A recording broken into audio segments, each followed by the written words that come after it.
Frank Halterman pressed the sandpaper against the oak cabinet door, watching the wood dust fall to his garage floor.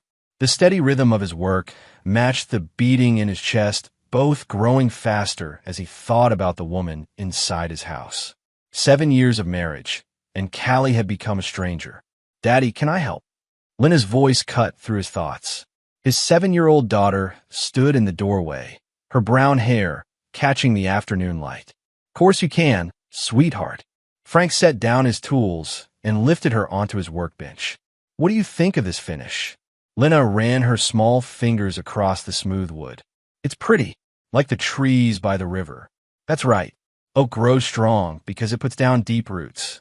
He studied her face, noting the serious expression that seemed too old for her years. "Everything okay at school?" "Yeah." She looked down at her hands. "Daddy, why doesn't Mommy eat dinner with us anymore?" Frank's jaw tightened. 3 weeks straight, Callie had found excuses.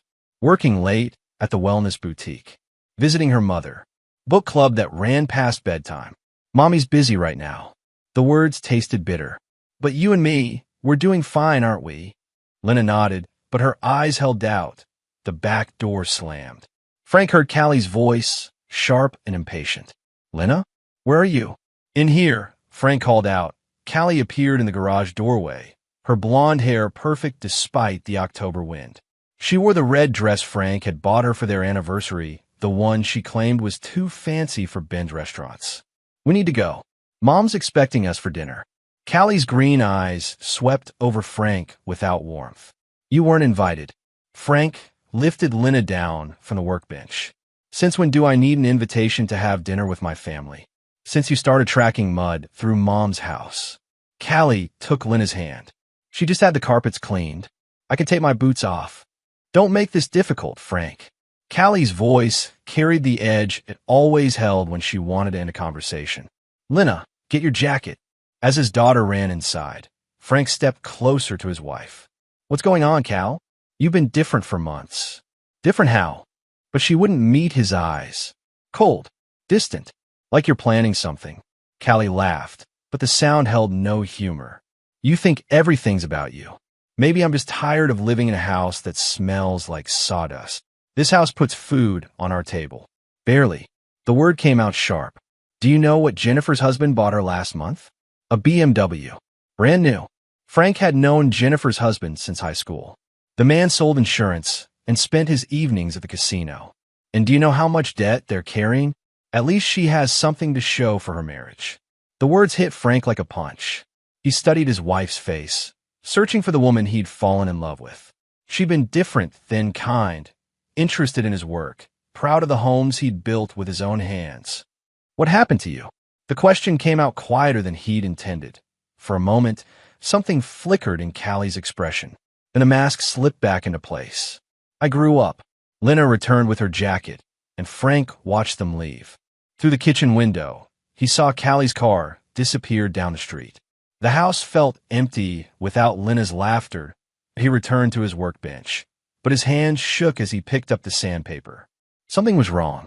More wrong than just a marriage falling apart. Callie was hiding something, and Frank's gut told him it was bigger than another fight about money. A T. Pearl Given's house across town. The dinner conversation followed its usual pattern. Pearl, Callie's mother, held court from the head of her dining table like a judge passing sentences. "Frank looked upset when you left," Pearl observed, cutting her roast with surgical precision. "Guilty conscience, perhaps." "Mom." Callie's voice carried a warning. "I'm just saying, a man who can't provide for his family often lashes out." Pearl turned to Lena, her smile softening. "How's school, dear?" "Good. We're learning about the Oregon Trail." Lena pushed peas around her plate. "Did you know some families got lost and never made it?" "Well, that's what happens when people don't plan properly." Pearl's eyes found Callie's across the table. "Some people just follow the wrong path." Callie's phone buzzed. She glanced at the screen, and Frank's mother-in-law noticed the quick smile that crossed her daughter's face. "Work?" Pearl asked. "Just a client confirming tomorrow's appointment." But Callie's fingers moved across the keyboard with more energy than she'd shown all evening. Later, as they drove home, Lena spoke for the back seat. "Mommy, why does Grandma Pearl say mean things about Daddy?" Callie's hands tightened on the steering wheel. She doesn't say mean things. She called him a poor provider. You misunderstood. No, I didn't. Lena's voice was firm. I heard her. Callie pulled into their driveway. Frank's truck sat in the same spot, the garage light still glowing. Your daddy tries his best, but sometimes that's not enough. He built our house. Houses don't pay for college, or nice clothes, or vacations to places that matter. Callie turned off the engine. When you're older, you'll understand. But Lena was already unbuckling her seatbelt, eager to escape the tension that seemed to follow them everywhere. Inside, Frank was waiting in the kitchen. He'd made hot chocolate, Lena's favorite bedtime treat. How was dinner? He asked, lifting his daughter onto the counter. Grandma Pearl made roast. And she said you have a guilty conscience. Lena took a sip of cocoa. What's a guilty conscience? Frank shot a look at Callie, who was checking her phone again. It's when someone feels bad about something they did wrong. Do you feel bad about something? No, sweetheart. I don't. Then Grandma Pearl was wrong. Yes, she was. Callie looked up from her phone. Time for bed, Lena.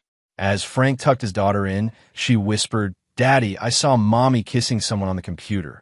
Frank's blood turned cold. What? A man. Not you. He had dark hair, and he was wearing a blue shirt.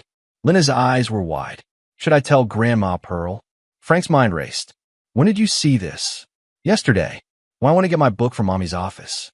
She didn't see me. Listen to me very carefully. Frank sat on the edge of her bed.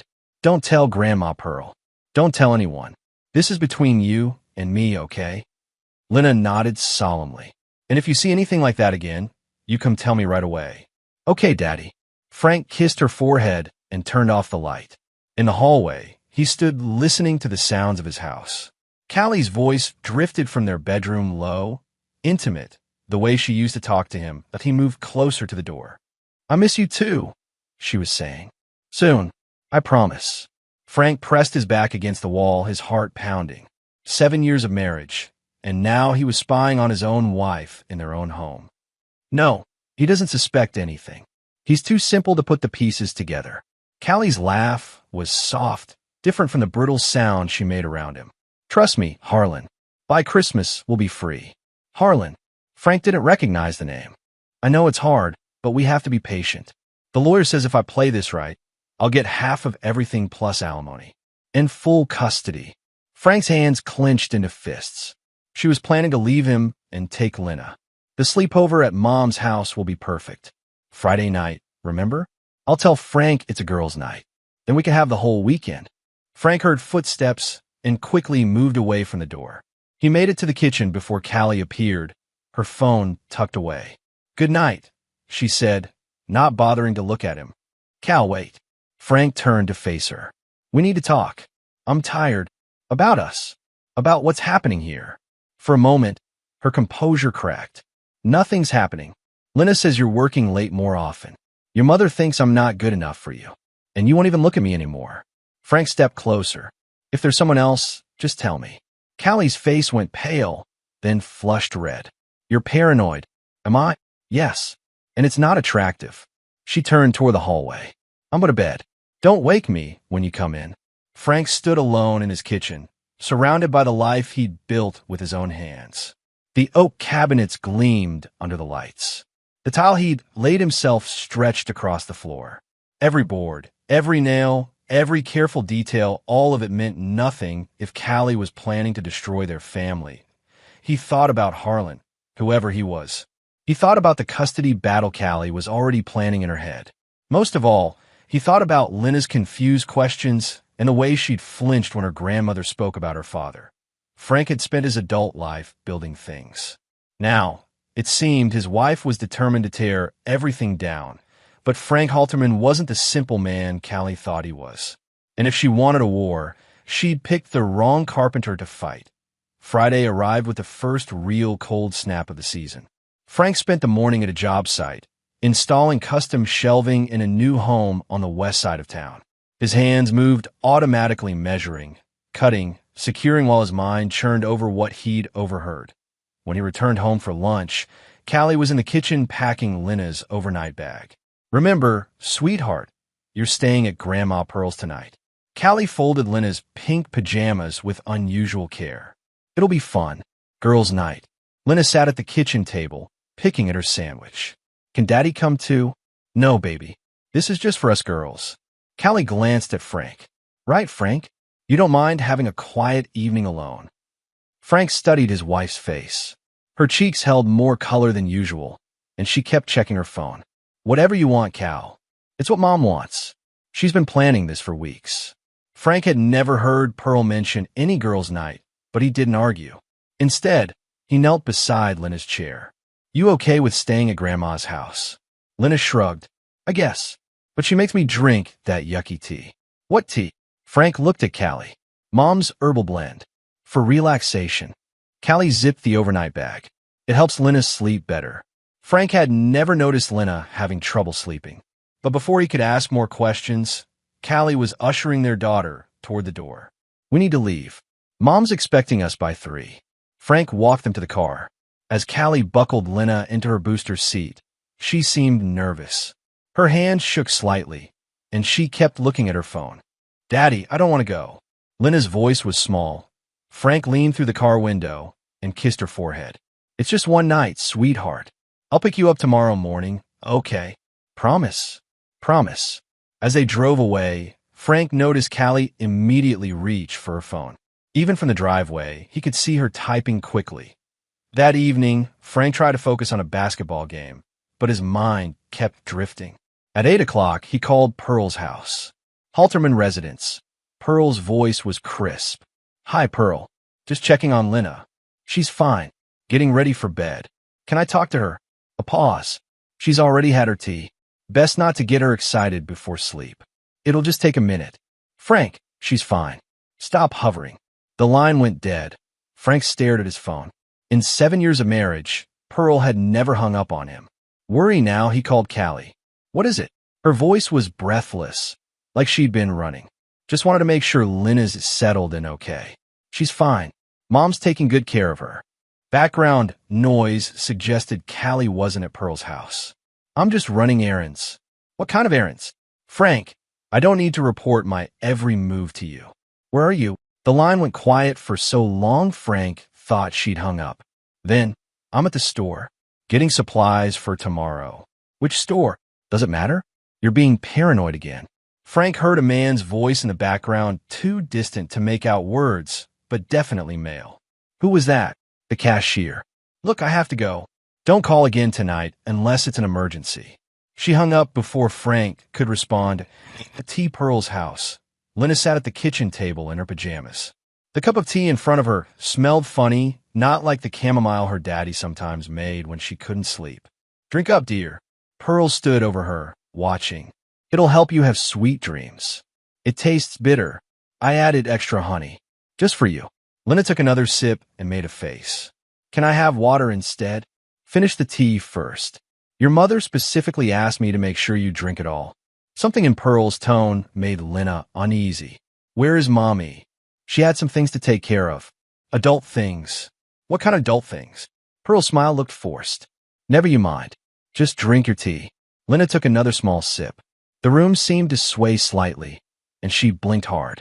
I feel funny. That's just the herbs working. They'll help you sleep deeply. Pearl took the cup and tilted it toward Lena's lips. Come on, be a good girl. I don't want any more. Your mother said you have to finish it all. Pearl's voice was firm. We don't want to disappoint Mommy, do we? Lena shook her head and forced herself to drink the rest. The bitter taste made her stomach churn, but Pearl looked pleased. As a good girl. Now, let's get you to bed. As Pearl led her upstairs, Lena's legs felt heavy. The hallway seemed longer than usual, and the pictures on the walls blurred together. I don't feel good, Grandma Pearl. You'll feel better after you sleep. This is exactly what you need. Pearl tucked her into the guest bed and turned off the light. But instead of leaving, she sat in the chair by the window. Grandma Pearl, why are you staying? Just making sure you're comfortable, dear. Lena tried to keep her eyes open, but they felt so heavy. I want my daddy. Daddy's not here. But don't worry. Everything will be different soon. Lena wanted to ask what that meant, but the words wouldn't come. The room spun gently, and she couldn't lift her head from the pillow. She thought she heard Pearl talking on the phone, but the voice seemed to come from very far away. She drank it all. Yes, I'm sure. No, she won't wake up for hours.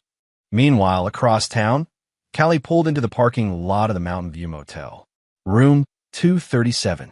She'd memorized the number from Harlan's text. She knocked twice, and the door opened immediately. Harlan Knox stepped back to let her in, tall, dark-haired, wearing the blue shirt Lena had described. At 41, he was everything Frank wasn't: polished, ambitious, wealthy. I was starting to think you'd changed your mind. Harlan pulled her into his arms. Sorry. Frank was being suspicious. Callie kissed him hungrily. But I'm here now, all night, and your daughter, and my mother's, sleeping like a baby. Callie smiled. She won't wake up until morning. You're sure? Mom gave her the special tea, the one with the extra ingredients. Harlan frowned. What kind of extra ingredients? Callie waved dismissively. Just some herbal supplements. To help her sleep deeply. Nothing harmful. Cal, we talked about being careful. It's fine. Trust me. She began unbuttoning his shirt. Besides, after tonight, it won't matter. By the time all this is over, Frank will be out of the picture, and we'll have everything we need to start fresh. Harlan's hands found her waist. And if he fights the custody battle, he won't win. Not after what I have planned. Callie's smile was cold. Frank's about to learn what happens when someone gets in my way. Back at Pearl's house, Lena lay motionless in the guest room bed. Her breathing was shallow, her skin pale. Occasionally, she'd make a small sound in her sleep, but she didn't wake even when Pearl checked on her every hour. At midnight, Pearl called Callie. She's still sleeping, Pearl reported. Hasn't moved in hours. Perfect. The longer she sleeps, the better. Callie's voice was satisfied. Does she look okay? She looks peaceful. Very peaceful. What neither woman knew was that the herbal supplement Callie had mixed into the tea wasn't the mild sedative she'd intended. In her eagerness to ensure Lena would sleep through the night, she'd grabbed the wrong vial from her collection of holistic remedies, a concentrated extract meant for external use only, imported illegally from overseas suppliers who didn't follow safety regulations. The compound was slowly poisoning Lena's small body, attacking her liver and other vital organs. Her hair follicles were already beginning to weaken as her body tried desperately to purge the toxins. But Callie and Pearl, wrapped up in their plans of the future, had no idea their harmless sleeping aid might cost Lena her life. Saturday morning arrived gray and cold. Frank woke before his alarm, the empty house feeling wrong around him. He made coffee and tried Callie's phone. Straight to voicemail. 89 sharp. He drove to Pearl's house to pick up Lena. Pearl met him at the door, her usual sharp expression softer than normal. She's still sleeping, Pearl said quietly. The poor thing was so tired. It's 9 o'clock. Lena's always up by 7. Children need their rest. Pearl blocked the doorway. Perhaps you should let her sleep a bit more.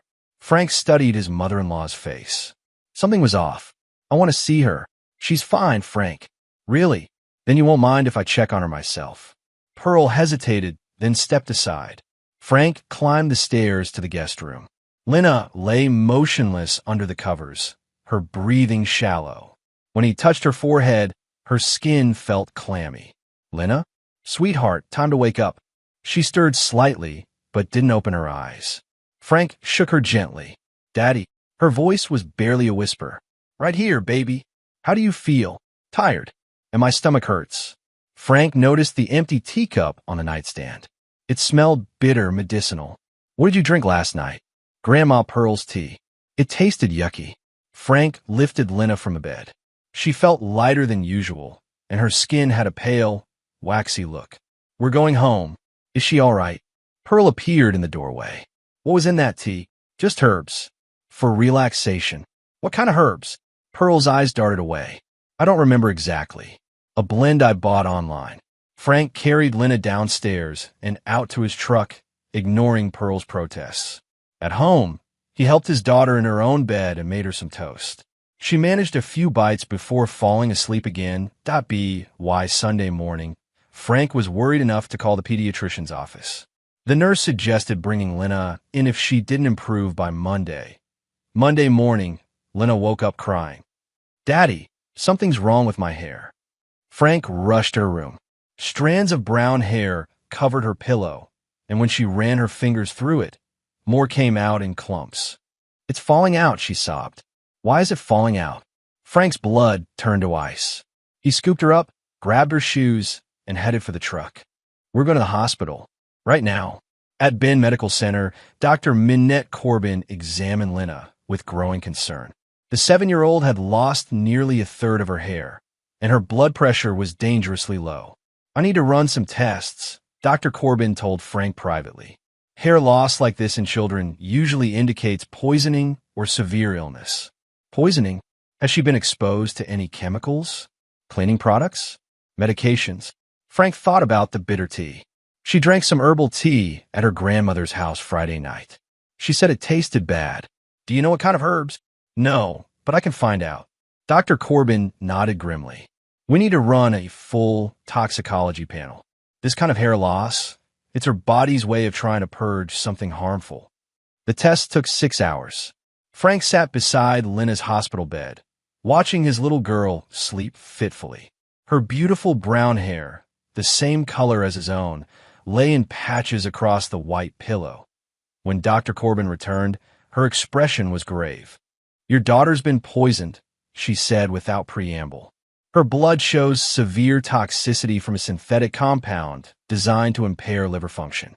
It's a restricted substance banned in the United States." Frank's world tilted. "Poison? The good news is we caught it in time. Her body's been fighting the toxin for 3 days. The hair loss may have actually saved her life. It's one way the body expels poisons. Will she be okay? With treatment, yes. But Frank," Dr. Corbin's voice was serious. "This wasn't accidental. Someone deliberately gave her a concentrated dose of this compound. We need to contact the police." Frank's hands shook as he called Neely, his oldest friend and business partner. Within an hour, Neely arrived at the hospital with his wife, Jennifer. "What can we do?" Neely asked. "Take care of Lena for a few hours." Frank's voice was steady, but his eyes burned with rage. "I need to have a conversation with my mother-in-law." At Pearl's house, Frank didn't bother knocking. He found Pearl in her kitchen, calmly preparing lunch. "Where's the tea?" he demanded. Pearl looked up, startled. "What tea?" "The tea you gave Lena Friday night. The one that's been poisoning her for 3 days." Pearl's face went white. "I don't know what you're talking about." Frank stepped closer. "My daughter is in the hospital. Her hair is falling out. The doctors say someone gave her a banned toxic substance." His voice dropped to a whisper. "Where is the tea?" Pearl's composure cracked. "It wasn't supposed to hurt her. Callie said it would just make her sleep." "Callie told you to drug my daughter?" "Not drug. Just help her relax, so she wouldn't be difficult." Frank grabbed Pearl by the shoulders. "What did you give her?" "A supplement. From Callie's collection. She said it was natural." "Show me." Pearl led him to the kitchen counter, where an empty glass vial sat beside the sink. Frank picked it up, examining the Chinese characters on the label.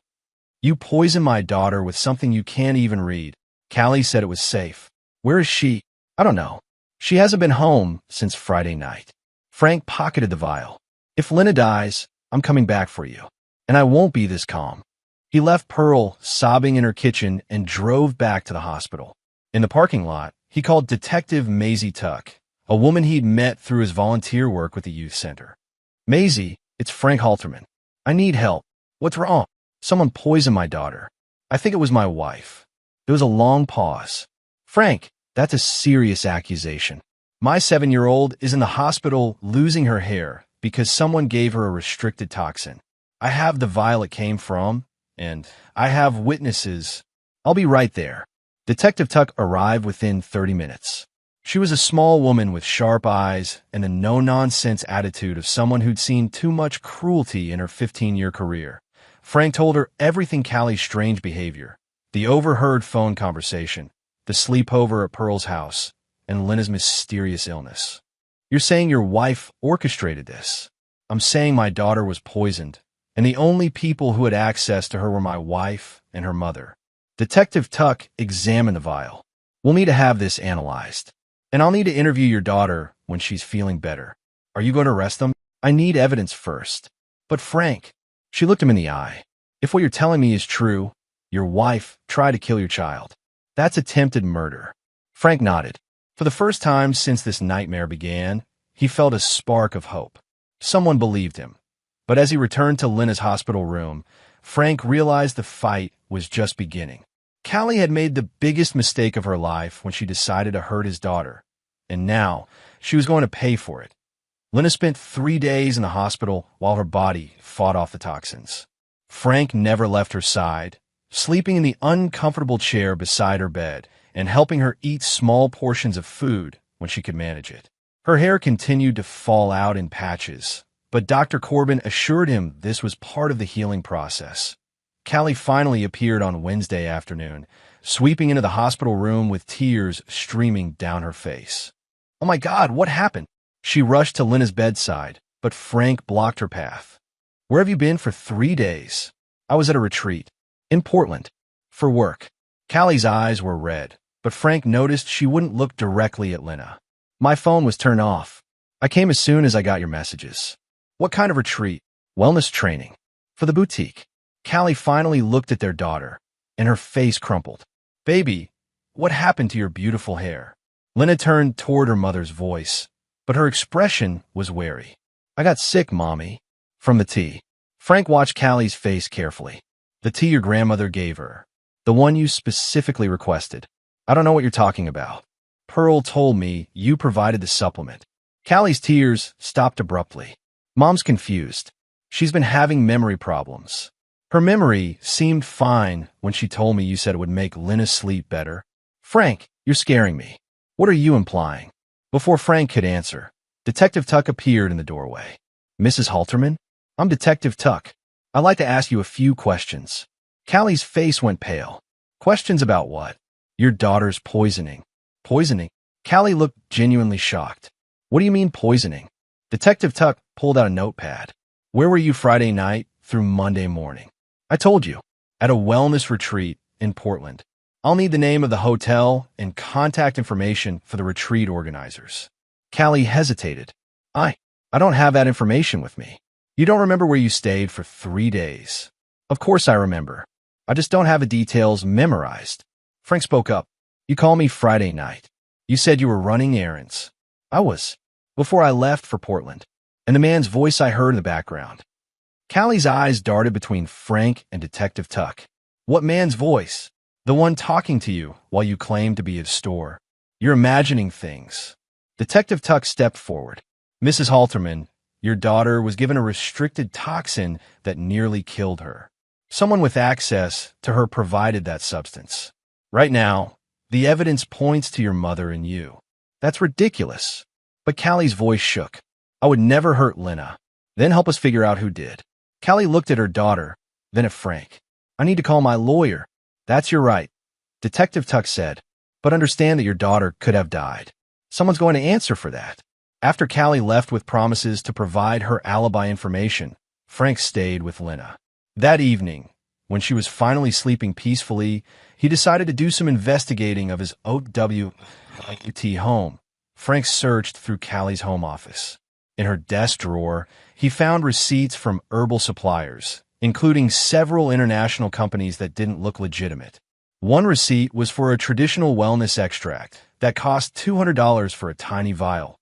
But the real discovery came when he checked Lena's school iPad. Among her saved photos was one she'd taken accidentally a screenshot from when she'd been playing on the device near Callie's desk. The image showed Callie on a video call with a man Frank didn't recognize. Dark hair, blue shirt, just as Lena had described. But more importantly, the timestamp showed the exact date and time Frank had called Callie while she claimed to be running errands. Frank saved the image and kept digging. In Callie's browser history, he found searches for divorce lawyers, child custody laws, and something that made his blood run cold. How long do sedatives take to work in children? His phone rang. Neely's name appeared on the screen. "Hey, brother. How's Lena doing?" "Better. Listen, I need a favor. You still have that friend at the university? The one in the chemistry department?" "Yeah, Professor Williams." "Why?" Frank looked at the vial he'd taken from Pearl's house. "I need something analyzed. Fast and unofficial." "What kind of something?" "The kind that might put my wife in prison." 2 days later, Professor Williams called with results that confirmed Frank's worst fears. The substance in the vial was a concentrated root extract used in traditional poisons banned for import into the United States and potentially fatal in the dosage Lena had received. This isn't something you accidentally pick up at a health food store, Professor Williams explained. Someone had to seek this out specifically and pay a premium for it. Frank forwarded the analysis to Detective Tuck, along with the photo from Lena's iPad and the browser history from Callie's computer. That evening, Detective Tuck called him back. "Frank, we got a problem. I ran a trace on your wife's phone records. She wasn't in Portland Friday night. Her phone pinged cell towers in Bend all weekend, so she lied about the retreat. It gets worse. I traced the number she was calling most frequently. It belongs to Harlan Knox. He owns that new development company on the east side of town." Frank knew the name now. Harlan Knox had been buying up properties all over Bend, flipping houses and building luxury condos. He was everything Frank wasn't: wealthy, connected, ambitious. "There's more," Detective Tuck continued. "I found the hotel records. Harlan Knox checked into the Mountain View Motel Friday night. Paid for 2 nights, but only registered 1 guest. She was with him, while your daughter was being poisoned at her grandmother's house." Frank closed his eyes. The betrayal cut deep, but the timing made it unforgivable. "What do we do now? I need more evidence before I can make arrests. But Frank, I want you to be very careful. If your wife is capable of poisoning a child, there's no telling what she might do if she feels cornered." That night, Frank lay in bed staring at the ceiling. Down the hall, Lena slept fitfully, her patchy hair hidden under a soft hat Dr. Corbin had given her. She'd asked that morning when her hair would grow back, and Frank had promised her it would be even more beautiful than before. But first, he had to make sure the person who tried to take his daughter away from him permanently would never get the chance to hurt her again. The next morning brought unexpected visitors. Frank was helping Lena with breakfast when Callie's car pulled into the driveway, followed by a black BMW Frank didn't recognize. Through the kitchen window, he watched Callie emerge from her car, followed by a tall man with dark hair. Harlan Knox. Even from a distance, Frank could see the man's expensive suit and confident posture. "Daddy, Mommy's here," Lena said, but she didn't sound excited. "I see that, sweetheart. Why don't you go to your room for a few minutes? Is something wrong?" Frank knelt beside her chair. "Everything's going to be okay, but Daddy needs to talk to Mommy alone." Lena nodded and disappeared down the hallway. Frank opened the front door before Callie could knock. "We need to talk," Callie said, not bothering with pleasantries. "I agree." Frank's eyes moved to Harlan, who stood slightly behind her. "You must be Harlan Knox." The man extended his hand. "Frank, I've heard a lot about you." Frank ignored the outstretched hand. "I'm sure you have." They moved into the living room, the room Frank had built himself, with hardwood floors he'd installed and built-in shelves he'd crafted by hand.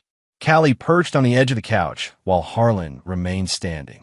"Frank, I know you're upset," Callie began, "but we need to discuss our situation like adults." "Our situation? I'm filing for divorce." The words hit him like physical blows, even though he'd been expecting them. "When?" "Tomorrow. My lawyer's already prepared the papers." Frank looked at Harlan. "And you're here because Callie and I are in love," Harlan said simply. "Have been for 6 months." 6 months. Frank let the timeline sink in. "While you were living in my house, eating my food, sleeping in my bed." Callie's face flushed. "Our marriage was over long before I met Harlan." "Was it over when you decided to poison our daughter?" The room went silent. Harlan frowned and looked at Callie. "What's he talking about?" "Nothing. Frank's been paranoid since Lena got sick." "Paranoid?" Frank pulled out his phone and showed them the photo from Lena's iPad. "This was taken Friday night. The same night you told me you were running errands. The same night our daughter was poisoned at your mother's house." Harlan stared at the image. "Cal, you said you were getting a divorce. You didn't mention anything about what?" "About trying to kill my daughter so she could get full custody and alimony." Frank's voice was deadly quiet. "Did she tell you about the illegal toxin she had her mother give to a 7-year-old child?" "That's not what happened," Callie said quickly. "Mom made a mistake with the tea. It was an accident." "An accident?" Frank stood up. "You searched online for information about sedating children. You provided the substance. And you made sure you had an alibi by spending the night with your boyfriend while Lena lay unconscious in a hospital bed. Harlan stepped back from Callie. Is this true? Of course not. Frank's making things up because he can't accept that I don't love him anymore. Then explain the toxicology report. Frank pulled out the medical records. Explain why my daughter's hair is falling out. Explain why she nearly died. Harlan read the documents, his face growing pale. Cal, this says she was poisoned with a restricted substance. It was a mistake. What kind of mistake involves illegal compounds? Callie's composure finally cracked. You don't understand. I had to get him out of the picture. He was never going to give me a divorce. Never going to let me have custody. I needed something that would make him look unstable. By poisoning a child. Harlan's voice was horrified. It wasn't supposed to hurt her. Just make her sleep. Make her seem troubled. So I could claim Frank was an unfit father. Frank felt his world shift. She just confessed. In front of a witness. But you gave her too much, Frank said. And she almost died. Tears streamed down Callie's face. I didn't mean for that to happen. You meant for something to happen. You just didn't care what it was, as long as it got you what you wanted. Harlan was backing toward the door. I can't be part of this, Cal. If you hurt a kid, Harlan, wait. Callie reached for him, but he pulled away. I'm sorry, but this is insane. I thought you were getting divorced, not this. He left without another word. Callie stared after him, then turned back to Frank with something like panic in her eyes. You've ruined everything, she said. I've ruined everything. Frank stepped closer. You poisoned our daughter. You cheated on our marriage. You planned to destroy our family. And somehow I'm the villain. I never meant for Lena to get hurt. But you didn't care if she did. As long as you got your freedom and your money. Callie wiped her eyes, and Frank saw the calculating look return to her face. You can't prove any of this. Can I? Frank smiled coldly. Your mother already confessed. I have the toxicology reports. I have your browser history. I have proof you lied about where you were. And now I have your confession, which Harlan Knox just witnessed. Harlan won't say anything. You sure about that? He seemed pretty horrified by the whole child poisoning thing. Callie stood up, smoothing her skirt. Fine, but you'll never get full custody. I'm her mother who tried to kill her. You'll never prove it was intentional. Frank's phone buzzed. A text from Detective Tuck, search warrant approved. Moving in 1 hour. He looked up at his wife, soon-to-be ex-wife, and felt something like pity for her. She still didn't understand what she'd done.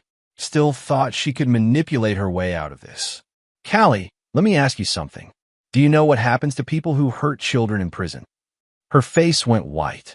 Because you're about to find out. Detective Tuck's plan was simple but elegant. Frank would wear a wire and attempt to get Pearl to talk about the night Lena was poisoned. With Callie's partial confession to work with, they needed Pearl's testimony to build an airtight case. Remember, we need her to admit she knew the substance was dangerous. Detective Tuck explained as she fitted the small recording device under Frank's shirt. If she claims it was an innocent mistake, we might not get a conviction. Frank nodded. What about Callie? We're watching her. If she tries to run, we'll pick her up. 20 minutes later, Frank knocked on Pearl's front door. His mother-in-law looked haggard, older than her 62 years. Frank, I wasn't expecting you. We need to talk, Pearl. She led him into the living room where this nightmare had begun. The guest room upstairs still held the bitter smell of whatever Pearl had put in Lena's tea. How is she? Pearl asked quietly. Better. Her hair starting to grow back. Frank sat across from her. The doctors say she'll recover completely. Pearl nodded, not meeting his eyes. But Pearl, I need to know what really happened that night. I told you. It was a mistake. What kind of mistake? Pearl was quiet for a long moment. Then, Callie gave me the supplement. Said it would help Lena sleep through the night. Why did she want Lena to sleep so deeply? So she wouldn't be difficult. You know how she gets sometimes. Asking questions, wanting attention. Frank kept his voice gentle. Did Callie tell you what was in the supplement? She said it was natural, herbal, but you couldn't read the label. Pearl's hands twisted in her lap. No, it was in some foreign language. Didn't that concern you? Callie said it was safe.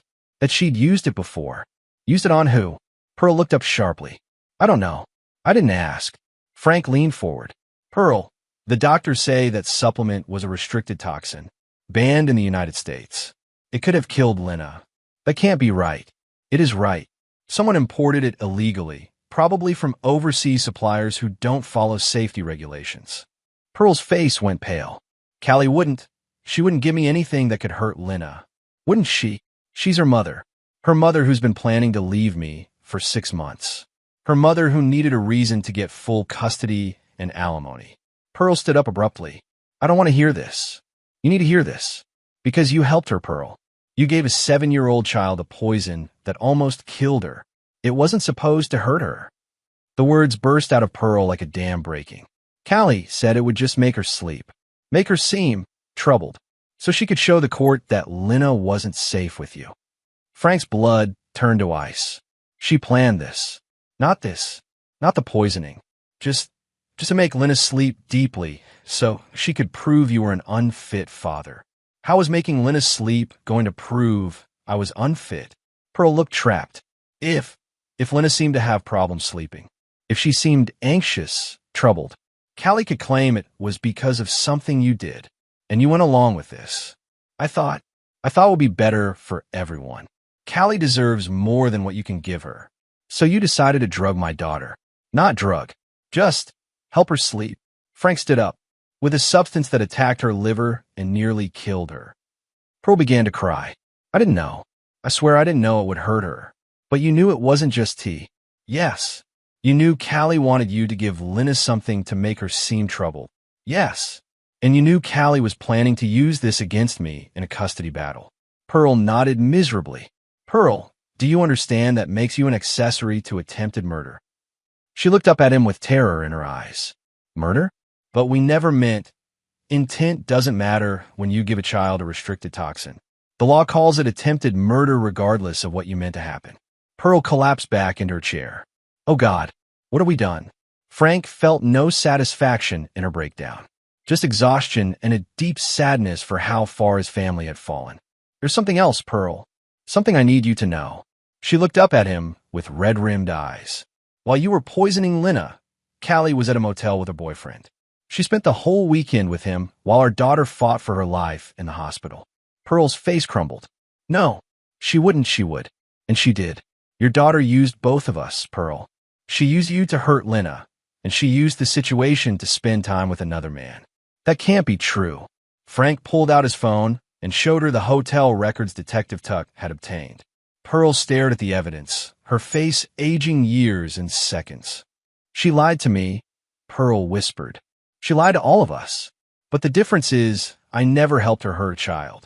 Pearl looked at him with something like desperation. What do I do now? You tell the truth. You cooperate with the police. And you pray that a jury believes you didn't know how dangerous that substance was. Will they arrest me? Frank heard cars pulling up outside. Through the window, he saw Detective Tuck and 2 uniforms getting out of their vehicles. Yes, Pearl, they will. The knock on the door came exactly on schedule. Frank answered it, nodding to Detective Tuck. Mrs. Givens, Detective Tuck said, entering the living room. I have a warrant for your arrest on charges of child endangerment and accessory to attempted murder. Pearl began to sob as the handcuffs clicked into place. I didn't mean for her to get hurt. I just wanted what was best for Callie. You can explain that to your lawyer. Detective Tuck said gently, but firmly. Yes, they led Pearl away. Frank's phone rang. Detective Tuck's partner. We got her, the voice said. Callie Halterman, arrested at Portland International Airport. Had a one-way ticket to Seattle, then connecting to Vancouver. Frank closed his eyes. Even faced with overwhelming evidence, Callie had tried to run rather than face the consequences of what she'd done to their daughter. Detective Tuck returned to the house after Pearl was secured in the patrol car. Good work, she told Frank, removing the wire from his shirt. Pearl's confession, combined with everything else we have, should be enough for conviction. What happens now? Now we build the strongest case possible. Because attempted murder of a child is serious business, and I intend to make sure they both pay for what they did to Lena. Frank nodded, but his mind was already moving beyond the arrests. The legal battle was just beginning, and he had a little girl to protect and heal.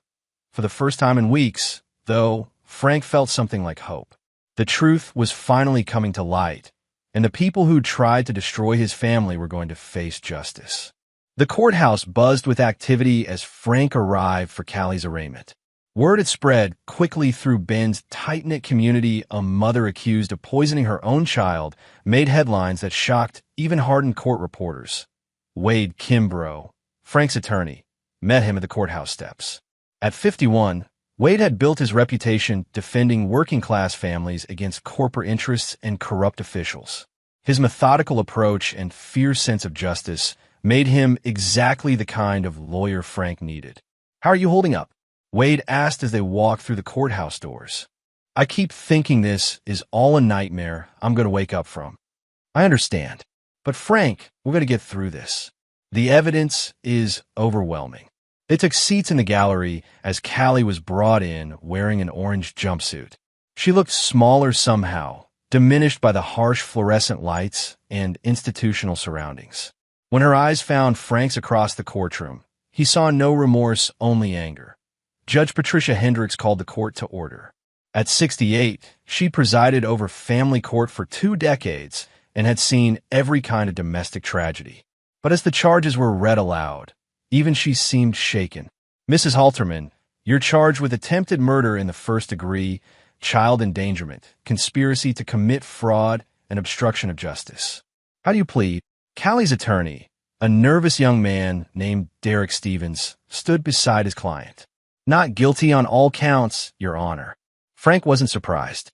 Callie had always believed she could talk her way out of anything. "Your Honor," Stevens continued, "my client requests bail pending trial. She has no prior criminal record and strong ties to the community." Wade stood immediately. "Your Honor, the defendant attempted to murder a 7-year-old child, her own daughter. She then fled the state when she learned of the investigation. She's clearly a flight risk and a danger to the victim." Judge Hendricks reviewed the case file, her expression growing more serious with each page. "Mr. Stevens, your client was arrested at an airport with a one-way ticket out of the country. That suggests premeditation regarding flight."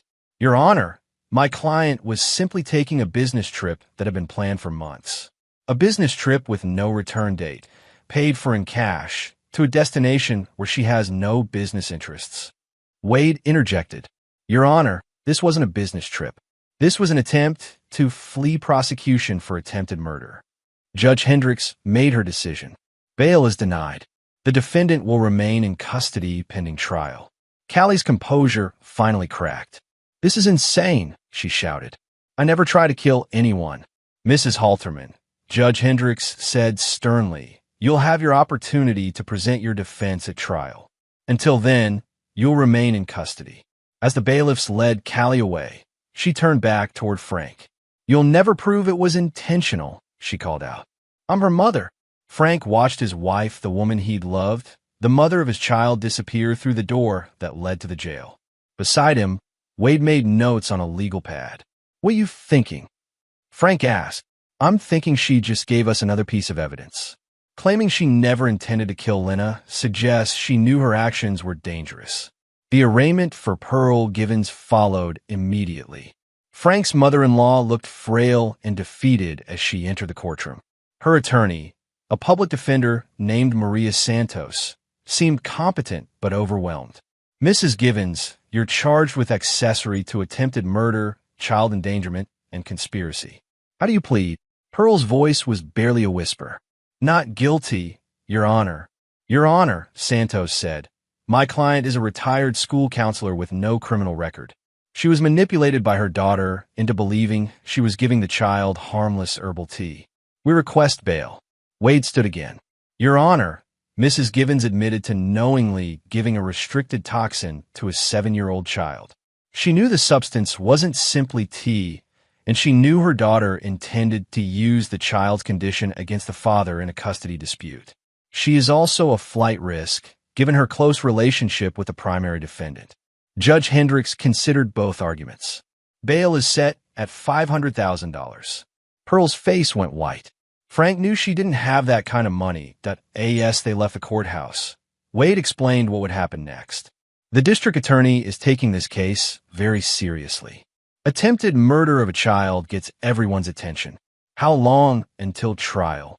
4 to 6 months, probably. But Frank, I need you to prepare yourself. This is going to get ugly." Callie's attorney will try to paint you as vindictive, controlling, maybe even abusive. They'll claim you're making everything up to get custody. Frank thought about Lena, safe at Neely's house while he dealt with the legal proceedings. Let them try. I have the truth on my side. Truth doesn't always win in court. But in this case, the evidence is so overwhelming that I'm confident we'll get justice.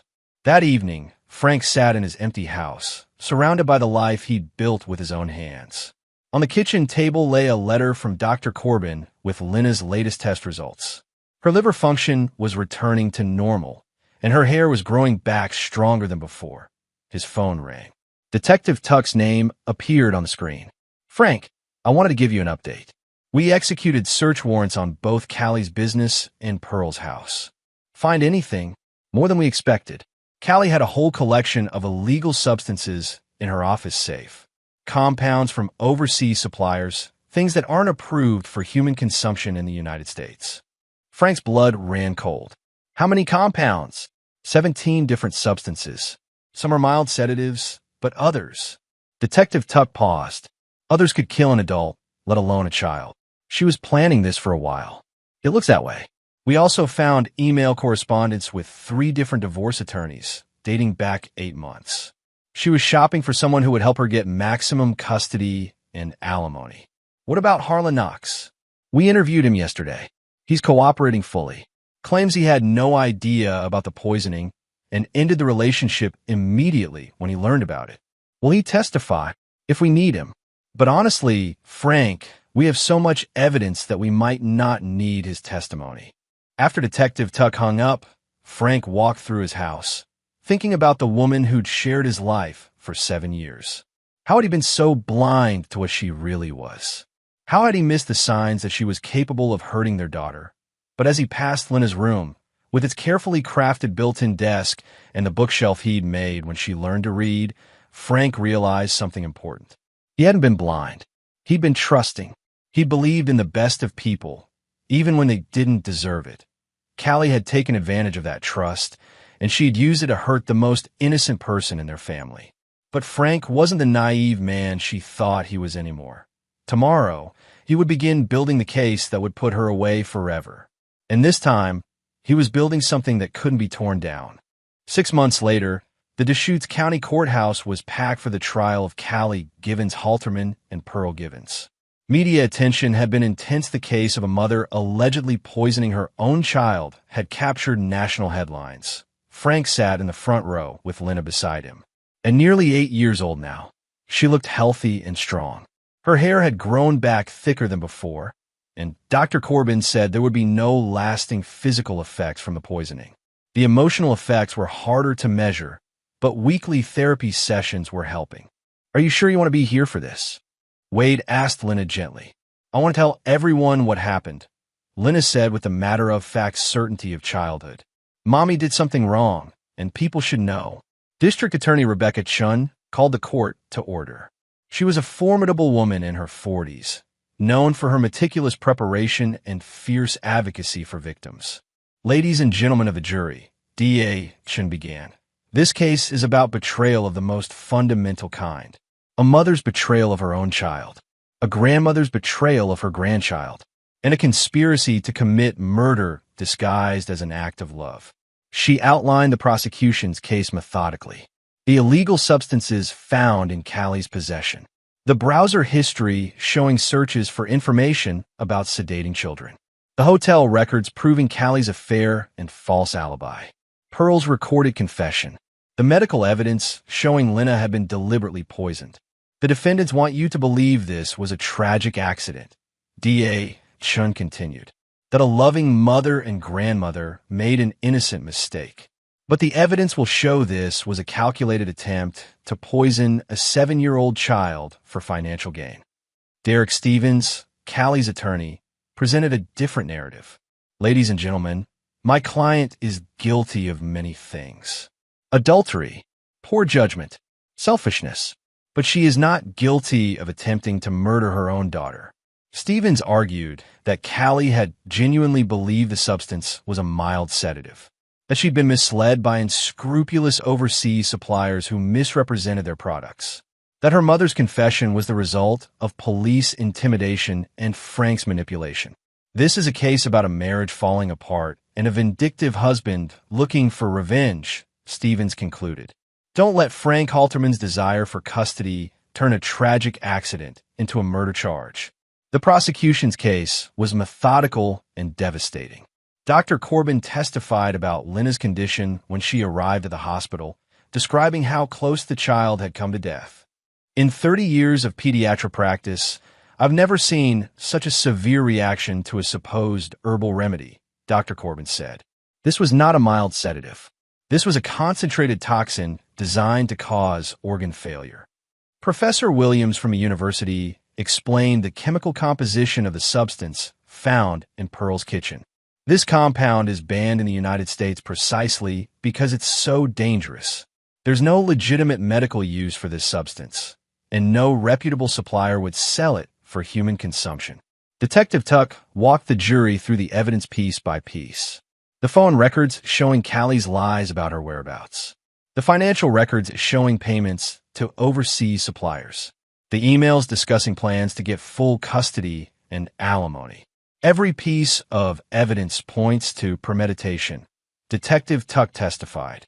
This wasn't a spur-of-the-moment decision. This was a carefully planned attack on a child. When Harlan Knox took the stand, the courtroom was silent. He looked uncomfortable but determined to tell the truth. Callie told me she was getting divorced, Harlan testified. She said Frank was controlling and abusive. She never mentioned anything about custody battles or sedating her daughter.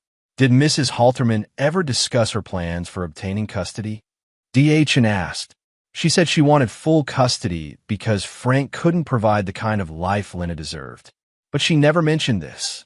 What was your reaction when you learned about the poisoning? Harlan's voice was firm. I ended the relationship immediately. I have children of my own. The idea that someone would hurt a child for money, it's unforgivable. But the most powerful testimony came from Lena herself. Judge Hendricks had ruled that she was old enough and competent enough to testify, provided the questioning was limited and age-appropriate. Wade had prepared her carefully, but Lena's natural honesty and intelligence needed no coaching. Lena, D.A. Chun said gently, do you remember the night you stayed at your grandmother's house? Yes. Grandma Pearl made me drink yucky tea. Did you want to drink it? No. It tasted bad, but she said Mommy wanted me to drink it all. How did you feel after drinking the tea? Sleepy and sick. Everything was spinning. What happened when you woke up? Lena touched her hair unconsciously. My hair was falling out. I was scared. Are you afraid of your mother now? Lena considered the question seriously. Yes, because she made me sick on purpose. Derek Stevens' cross-examination was brief and gentle, but Lena's testimony was unshakable. She knew what had happened to her, and she wasn't afraid to say so. The defense case was weak and disjointed. Callie didn't take the stand on her attorney's advice.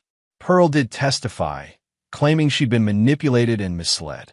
I never meant to hurt Lena, Pearl said through tears. I thought I was helping Callie with a difficult situation. What kind of difficult situation? Wade asked on cross-examination. Callie said Frank was becoming unstable, that he might try to take Lena away from her. Did you see any evidence of Mr. Halterman being unstable? Pearl hesitated. No, but Callie was my daughter. I trusted her judgment. Even when that judgment involved giving an unknown substance to a 7-year-old child, I thought it was harmless. Mrs. Givens, you couldn't read the label on the substance you gave to Lena. Doesn't that suggest it wasn't as harmless as you claim? Pearl had no answer. The jury deliberated for less than 4 hours. When they returned, the forewoman stood to read the verdict. On the charge of attempted murder in the first degree, we find the defendant Callie Givens Halterman guilty. Frank felt his knees go weak. Beside him, Lena squeezed his hand. On the charge of child endangerment, we find the defendant guilty. On the charge of conspiracy to commit fraud, we find the defendant guilty. On the charge of obstruction of justice, we find the defendant guilty. Pearl's verdicts followed. Guilty on accessory to attempted murder. Guilty on child endangerment. Guilty on conspiracy. Judge Hendricks scheduled sentencing for the following week, but she had stern words for both defendants. This court has seen many tragic cases involving children, Judge Hendricks said, but I have never seen such a calculated and cold-blooded attack on a child by her own mother. This was not neglect. This was not a moment of poor judgment. This was premeditated, calculated, and deeply disturbing. As the bailiffs led Callie away, she turned toward Frank one last time. But instead of anger or defiance, he saw only emptiness in her eyes. The woman he'd once loved was gone, replaced by someone capable of poisoning their own child for money. Frank wrapped his arms around Lena as reporters surged toward them. Wade and Detective Tuck formed a protective barrier, escorting them from the courthouse. Outside, in the cold March air, Frank knelt beside his daughter. "It's over, sweetheart. It's finally over." Lena nodded solemnly. "Are we safe now, Daddy?" "Yes, we're safe." 1 week later, Frank and Lena returned to the courthouse for sentencing. Judge Hendricks had reviewed the pre-sentencing reports, victim impact statements, and character references for both defendants. "Mrs. Halterman," Judge Hendricks said, "you have been convicted of attempting to murder your own daughter for financial gain. The court finds no mitigating circumstances that would justify a reduced sentence." Callie stood beside her attorney, showing no emotion. "You are hereby sentenced to 25 years in state prison without possibility of parole. Additionally, you are ordered to pay full restitution for medical expenses and are permanently prohibited from contacting the victim." The gavel came down with finality. Frank felt a weight lift from his shoulders that he'd been carrying for months. Pearl's sentencing was more merciful. "Mrs. Givens, while your actions were inexcusable, the court recognizes that you were manipulated by your daughter. You are sentenced to 10 years in state prison, with possibility of parole after 7 years. As they left the courthouse for the final time, Wade put his hand on Frank's shoulder. "How does it feel?" Wade asked. "Like I can finally breathe again." 6 months after the sentencing, Frank and Lena had settled into their new life. Frank had sold the house, too many bad memories, and bought a smaller place near the Deschutes River. Lena loved the sound of the water and the trails where they could hike together. The wellness boutique had been seized as part of the restitution process. Frank had sold off Callie's remaining assets and created a college fund for Lena. By the time she was 18, there would be enough money for any school she wanted to attend. Detective Tuck stopped by one evening while Frank was helping Lena with her homework. She'd become more than just the investigating officer. She was a friend who understood what they'd been through. "How are you both doing?" she asked, accepting a cup of coffee. "Better every day," Frank said. "Lena's having nightmares less often, and she's made some good friends at her new school." "And you?" Frank considered the question. "I'm learning to trust my instincts again, to trust that not everyone is hiding something." Detective Tuck nodded. "That's natural after what you've been through. But Frank, I want you to know something. You stayed calm when most men would have burned the world down.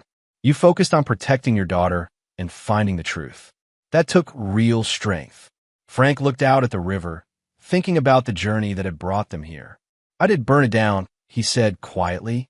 "I just didn't need fire." Later that evening, as Frank was putting Lena to bed, she asked a question that had been bothering her. "Daddy, why did Mommy want to hurt me?" Frank had dreaded this question, but he'd prepared for it with help from Lena's therapist. "Sometimes, sweetheart, adults make very bad choices. Your mommy was confused about what was important in life. She thought money and other things mattered more than family. But I'm her family too." "Yes, you are. And that's what makes her choices so wrong." Lena was quiet for a moment. "Will I ever see her again?" "Not until you're grown up and can decide for yourself. And even then, only if you want to." "I don't think I want to." Frank kissed her forehead. "That's okay. You don't have to want to." "Daddy." "Yes. I'm glad it's just us now." Frank's heart swelled with love for his brave, resilient daughter. "Me too, sweetheart. Me too." 1 year after the trial, Frank received a letter in his mailbox. His name was written in Callie's familiar handwriting, with a return address from the women's correctional facility where she was serving her sentence. Frank held the letter for a long moment, then walked to his wood stove. He opened the firebox and placed the letter inside. Unopened, the flames flickered as the paper caught fire, turning the letter to ash. Frank watched it burn completely, then closed the stove door. "You tried to erase her. he whispered to himself. Now, the only one erased is you. Outside, the Deschutes River flowed steadily toward the horizon, carrying away the ashes of the past and making room for whatever came next.